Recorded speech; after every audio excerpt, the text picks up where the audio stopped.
Welcome to the Lux Library.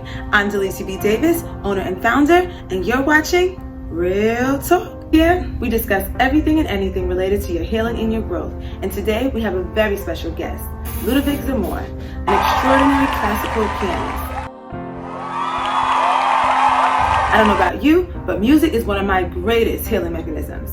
Welcome, Ludovic Zamore. Thank you for coming. I am so excited to have you here because in my childhood, I actually practiced piano as well. But unlike you, I gave up. So tell me, how exactly did you get into piano and when? I feel like piano was, part of it was like destined for me because like my parents, intended for me to learn. Mm-hmm. My dad actually plays. And like now in adulthood, I actually realize like the kind of traps that he put in place. But like there are leagues and a whole entire library of piano books that he can't play himself that he's expecting me to play eventually one day. Yeah. So your father was a fan of the piano? Yes. And did he ever learn? Yeah, he learned. He got to the point where he could play like Beethoven sonatas and a little bit of Chopin and such. Yeah, so I've seen quite a few videos of some of your extraordinary work. Where would you say, where did you really discover that this is something you want to carry throughout your life? Where? Yeah, at what age or what experience really showed you that piano was something you wanted to pursue for the long term? I would say I was always interested in performing, but it was like kind of like a weird situation because I didn't realize I guess like part of it is like you live with yourself and you're comfortable with yourself, so you don't really know how good you are. Mm-hmm. And it wasn't until I was like 17 when they told me like, yeah, you're going to Carnegie Hall. Wow, and I was like, 17. What, me? I'm not good enough for that. They're like, yes, you are. I guess you were. Yeah. So at that point, I was like kind of like really considering it as like a career, like, and fully committing. Wow. Okay, so from the time that you started at 3 years old to the time that you got your first huge gig at Carnegie Hall, how did piano play into your entire childhood, your adolescence, and all that?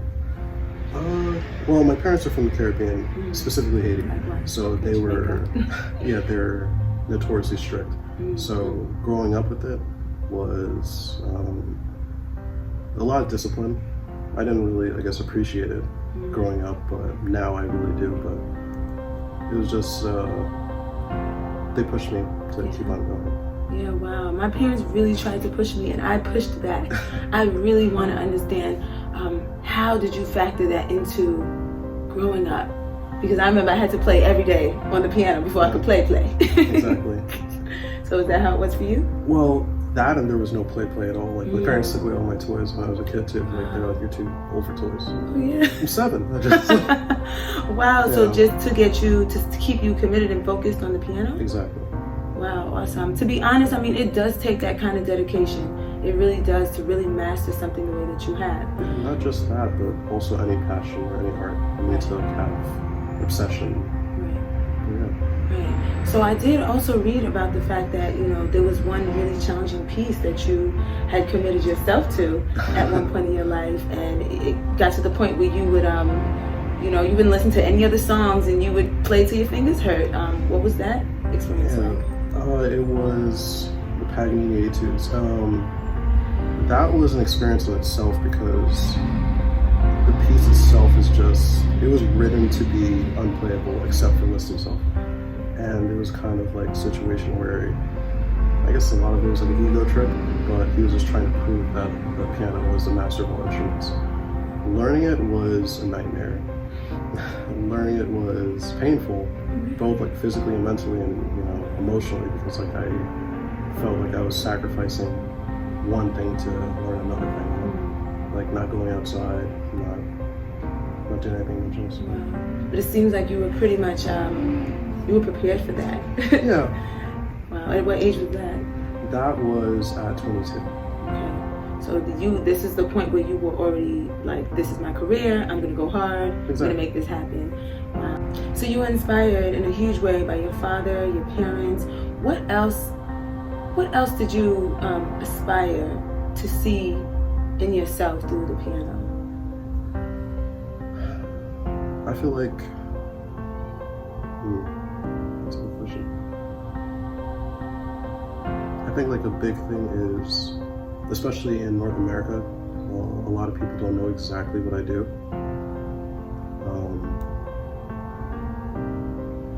Like they ask if I sing, if I play like guitar or anything like that. And what really, I guess,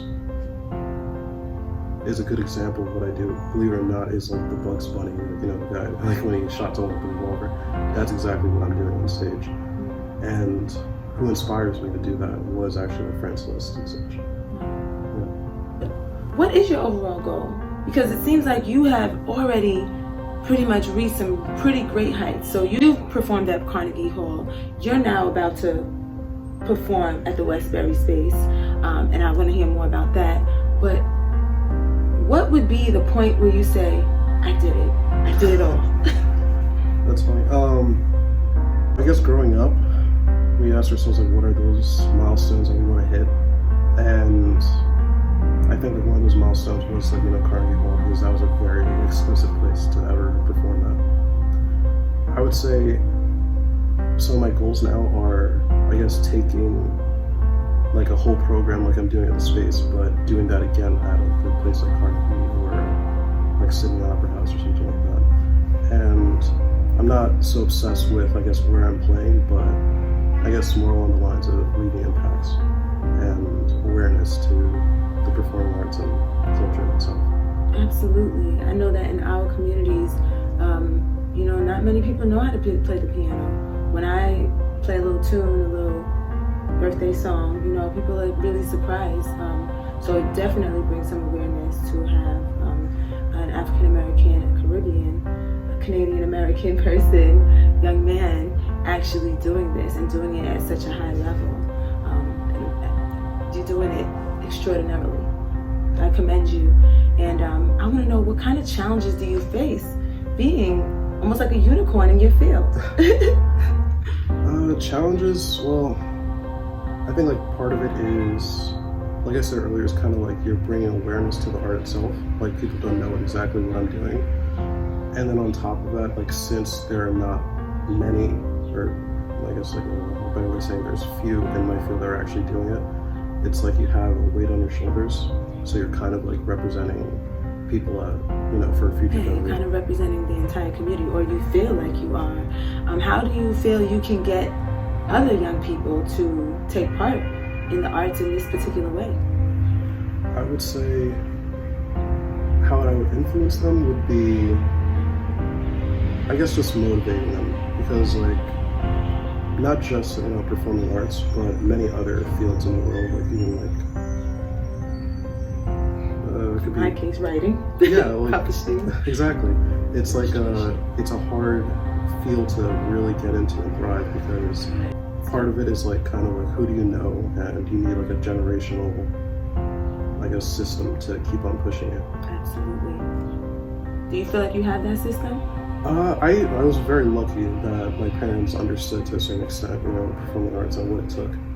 You know, like it's a weird thing because like people don't really realize like how much I have to practice in order to not only just maintain or I guess make advancements, but like to maintain, I'd have to practice 8 hours a day. That's a job. Wow, yeah. To, I guess, you know, learn something 12 hours, and then now that I'm doing concerts, like 15 hours a day. But the list of practice is like 16, so it's like amazing. Yeah, you put in like, that kind of time? Oh, wake up early. That's a wonderful time job if you ask me. I've earned these. So Oh, stop it. You're too young for that. Oh my God. Like I think about, you know, my craft, writing, publishing, art and illustration, you know, yeah, it's something so niche that it's even hard to find other people who do it. But, you know, I truly see the value in art. I think that it's something that's healing. I think that it's something that propels you to greater heights. Look at the fact that who would have thought you can start an entire career on playing the piano and performance. And you know, I think when we think about performing arts, we think about, you know, the media and TV, social media, but to think about the stage is amazing. And all the people that you actually reach out and touch in person, live and in living color. How does that make you feel? It's it's a weird dynamic as a performer because you're supposed to have that feeling like, you know, you're doing this to share the art. You're not doing this for other people, you know, because if you live for, you know, the audience, you're in a dangerous position because you're worried about critics. But it's also gratifying to have like an audience member approach you and tell you their feelings, or I guess like the most intimate thing I've ever heard was someone telling me that, you know, they stopped themselves from committing suicide because, you know, they heard something that I played or something. Wow. And that's playing the piano without words, without lyrics. Exactly. So what is do you actually write your own music? No, I have no talent for composition or arrangements. It's just performance. Really? Yeah, it's like a different field, different like set of muscles that you're flexing. So you're bringing some awareness to me. Okay. So tell me about some of the works that you choose to play. How does it connect with you personally? It's actually really funny because most of my teachers get annoyed with me. I'm like a very picky person in terms of what I choose to perform. Like, I only perform things that are both exciting or that I find beautiful. Like, I avoid things that I think are boring. And at the same time, I choose like those nightmarish pieces. So like my teachers, like she would tell me like, you know, when I was in college, I would hear scrap and I would stay away from that, you know, or I'd hear a list and I'm like, no way. But I'm the person that just dives into those type of pieces because it's kind of like, it's fun to get over the hump. Awesome. So, what is something that you're looking forward to right now? Because it seems like you're at the top of your game. Not yet. I ain't close. Not yet? No, you done did the Carnegie Hall thing. Well, yeah, there's more to do. So what is that more for you? What am I looking forward to? Like, first, I have a big concert coming up. It's the premiere of this Romantic Era program that I'm setting up. That's on May 21st. Okay, tell us about that. It is an all Romantic Era program. So there's Liszt, Tchaikovsky, Rachmaninoff, Brahms, and the program itself is out of the norm because usually you would have cycle pieces and such, but I just chose a bunch of pieces to perform that are either they've never been performed before in public, or people just try to avoid them because they're just like, you know, no one's gonna listen to an arrangement if that happens. So what made you select some of the works that you're gonna perform on the 21st? Well, part of it is the pieces themselves I enjoy, I feel like I can connect to. What kind of audience do you expect at a classical pianist showcase? Well, a classical concert is like everyone's gonna show up in a tuxedo and stuff. So like the same, so everyone's gonna show up in like tuxedos or dresses and such. It's supposed to be a classy event. To my knowledge, so far, I believe Wyclef is coming. I believe Letitia James is coming, the New York State Attorney General. We're trying to get Eric Adams to come. So Eric Adams, if you're listening right now, in the house, I'll be sure to tag him. Yeah, please do. I'm really grateful for the tickets that you granted me. Now I gotta find myself a date with a tuxedo and a beautiful dress. All right, so what is that feeling like when the curtains close and the lights turn down? How do you feel having just completed such an extraordinary performance, such a grand appearance? I would say it's like one of those situations when you run a mile and you're exhausted, but you still like feel like you could run another. I think it's like one of those type of situations, like, or feelings rather. It was exhausting, but it's still like invigorating. You still have adrenaline and everything. But yeah. Another feeling. You said that you have a lot more to accomplish. So what are some of those things? Yeah, I'm the type of person that just like once they do a milestone, they try to do the next or bigger thing and such. And I guess like one of my faults is like sometimes when I learn pieces and stuff and they're so difficult, after I perform them, I just like never play them again. I try to find something else. And I think after these type of performances, I'm gonna try to find the next best thing or a place down the road. What I'm looking forward to, I think we're going to try and do the Paramount in Huntington and Till Center. And then basically to kind of travel and do bigger venues or maybe even further away venues. Exactly.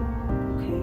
Well, I'll be looking out for you all over the world. I like to travel, so hopefully we'll meet each other somewhere someday. All right, so it sounds like your life is pretty consumed by piano playing. What are some of the things that you love to do outside of your career, your hobby, turned into a career? Well, I am a big anime. Okay, got some anime books on those shelves. Yeah, we do. Yeah, well, that, and I'm just like a big tinker and stuff. I like to build things like arts and crafts projects. It's nothing pretty. They're always like duct tape and but aluminum foil. But I always try to like build something like outside of piano practice and such. It's just me trying to, I guess, like build something.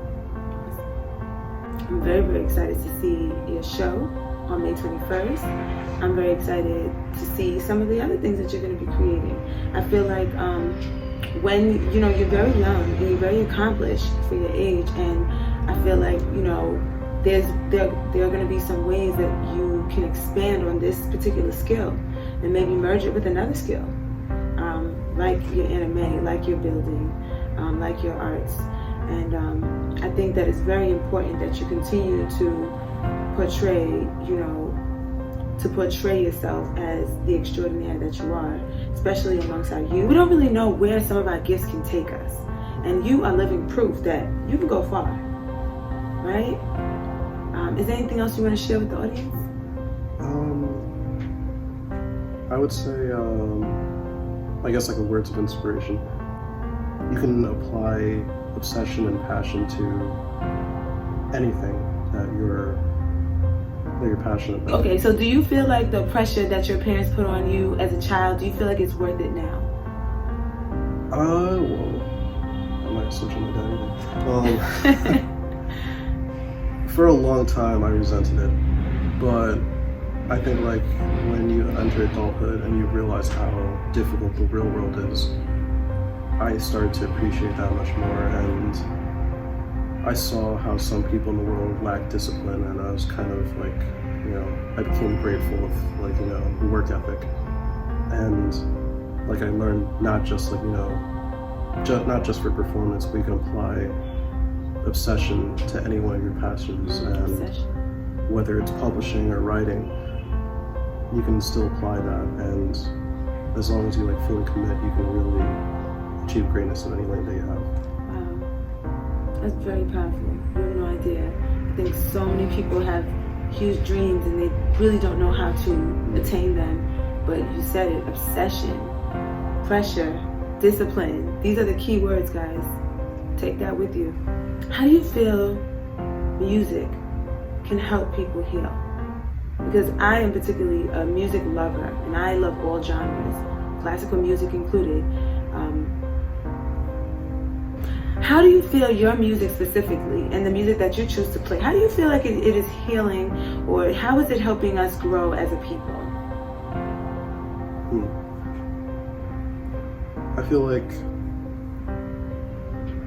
music itself, or specifically songs without words, they allow you to, I guess, like channel yourself into the music. It's like you're able to step into a character without a face, and you can actually just put yourself in that position. And it's like, it's a trip, it's healing, it's cathartic. I think